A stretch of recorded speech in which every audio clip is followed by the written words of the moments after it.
Boa noite, meus caros frequentadores do Filosofia de Boteco.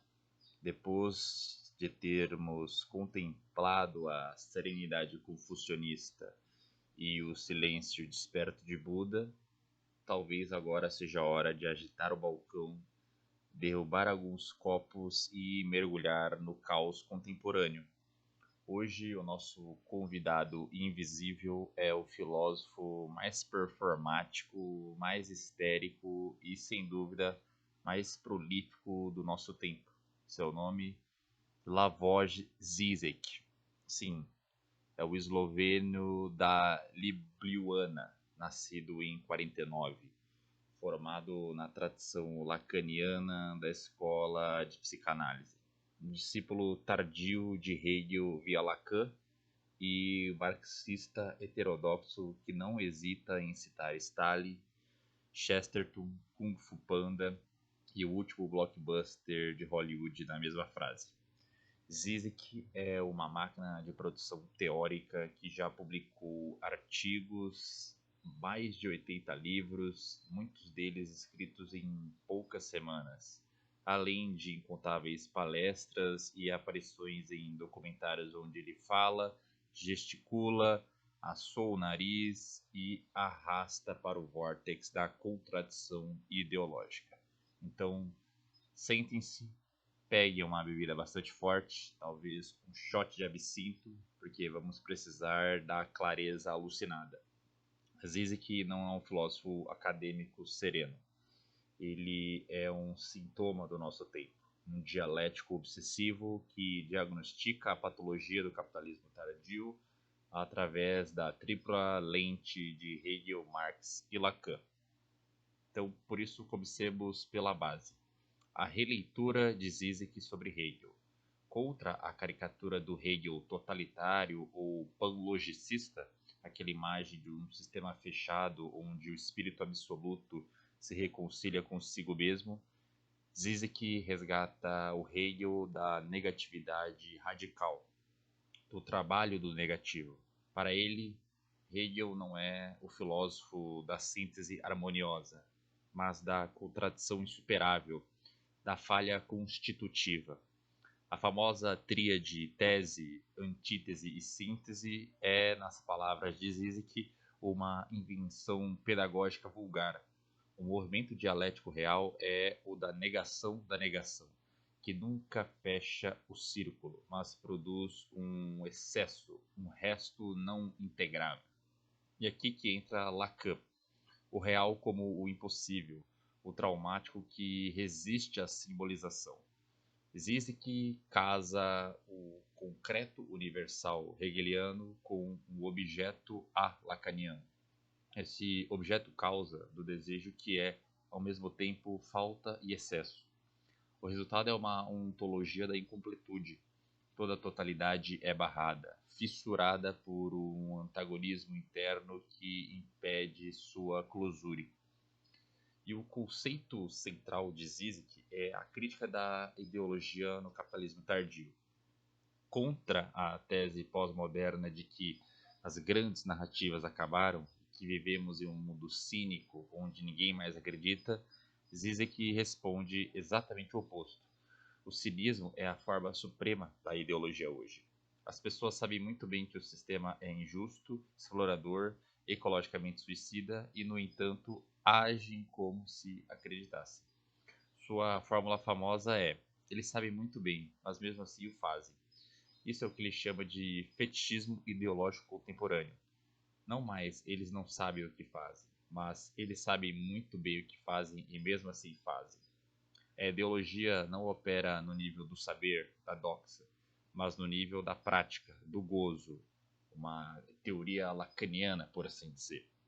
Um exemplo clássico é o chocolate ou um café no Starbucks ético, né?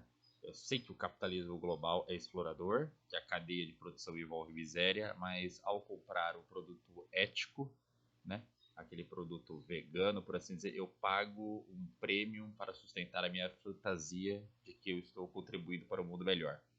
A ideologia está na própria forma da mercadoria que permite gozar da minha crítica ao sistema sem precisar de fato mudá-lo. Zizek chama isso de interpassividade. Delegamos a nossa crença ou a nossa crítica ao próprio objeto. O produto chora por mim, sofre por mim e é ético por mim. E eu posso continuar consumindo tranquilamente. E é fundamental aqui você entender a teoria lacaniana do sujeito. O sujeito humano é barrado, constitutivamente dividido, alienado na linguagem. Não há sujeito pleno, há apenas uma falta estrutural que busca preenchimento no grande outro, a ordem simbólica, a rede de significações sociais. Mas para Zizek, o grande outro não existe. A ordem simbólica é inconsistente, fissurada, e o capitalismo tardio revela isso de forma obscena. O super-eu contemporâneo não mais ordena, obedece, mas goza. O imperativo é o gozo compulsivo. Consuma, realize-se, seja autêntico, medite, faça sexo tântrico, coma orgânico, tudo isso como um dever. Daí a sua crítica feroz ao budismo ocidentalizado. Sim, dizer que não poupa ninguém. O mindfulness corporativo, a zen meditação vendida como técnica de performance é a forma suprema do super-eu gozador. Relaxe, seja mindful, ou você será um fracassado espiritual.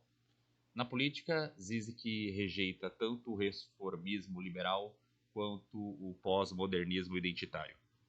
Contra a política do reconhecimento, que luta por inclusão dentro do sistema, ele defende a necessidade de um ato radical, um gesto que suspende a ordem simbólica vigente e abre espaço para algo novo. Inspirado em Santo Paulo e Lenin, o ato é raro, traumático, incalculável. Alguns exemplos é a Revolução de Outubro, os levantes árabes ou mesmo eventos fictícios como nos filmes de Las von Trier. Zizek é acusado de Bartley Baiano, preferir não fazer, mas ele responde que a esquerda atual está paralisada pelo medo de repetir os erros totalitários do século XX. A sua provocação: talvez nós precisemos reinventar o terror revolucionário, mas de forma emancipatória. E o comunismo? Zizek entende que o comunismo não é um ideal positivo, mas a única resposta racional à catástrofe ecológica e à automação que o capitalismo está produzindo. Ele defende a ideia de comunismo como horizonte, não como um modelo histórico, mas como nome do excesso que o capitalismo não pode integrar. No nosso boteco, né, de 2026, Zizek continua hiperativo.